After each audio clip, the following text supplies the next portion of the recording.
This title is narrated with virtual voice, computer-generated narration for audiobooks. Tempting the Boss, BWWM, by Sable, Xander, and T.C. Clark.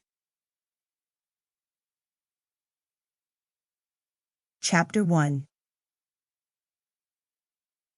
Giancarlo De Luca didn't wait.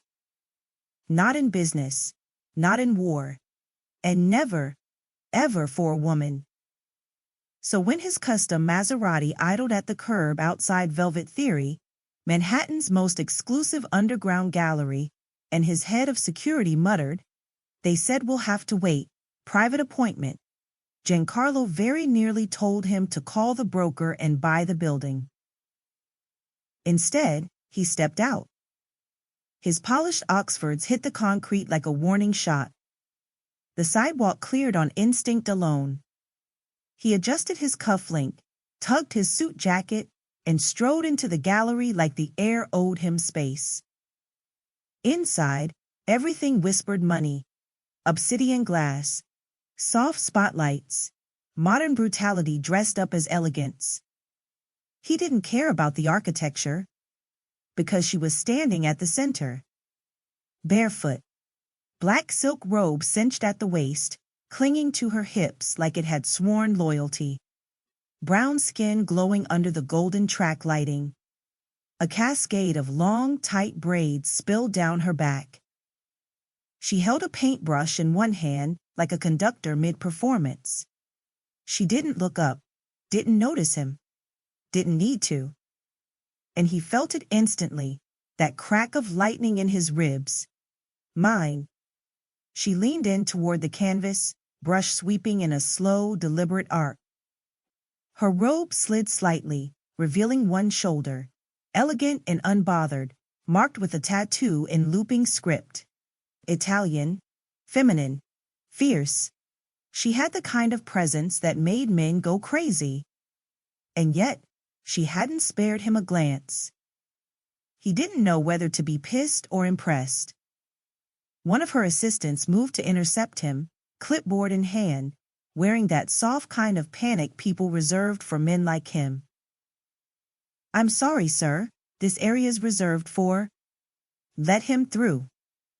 The voice was cool, low, female, hers. She still didn't turn. That voice slid into his bloodstream like something addictive. The assistant stopped cold, backed away. Giancarlo didn't. He walked toward her slowly, every step measured. He didn't rush, didn't speak. Just let the space between them shrink like a dare. She was striking. Not just beautiful, arresting. Her face was a study in power and patience.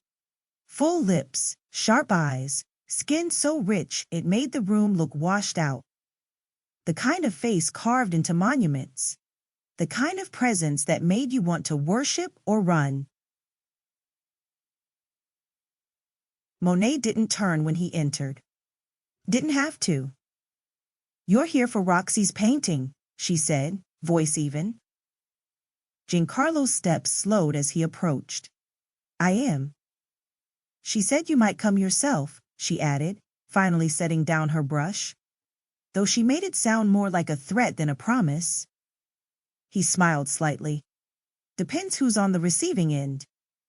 Monet turned to face him fully, arms folded. "You don't match the photo she showed me."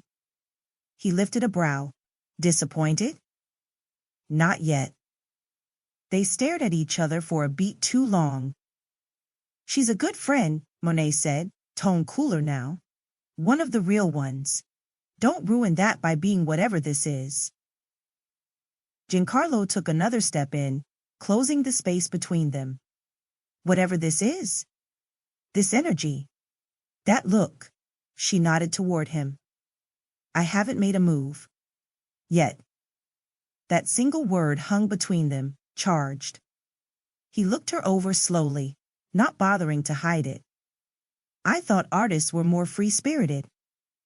And I thought men like you preferred women who giggle when you walk in the room." I prefer women who don't bore me. To keep listening to this audiobook, I've left you a link in the description so you can do it at no cost thanks to Audible's 30-day free trial.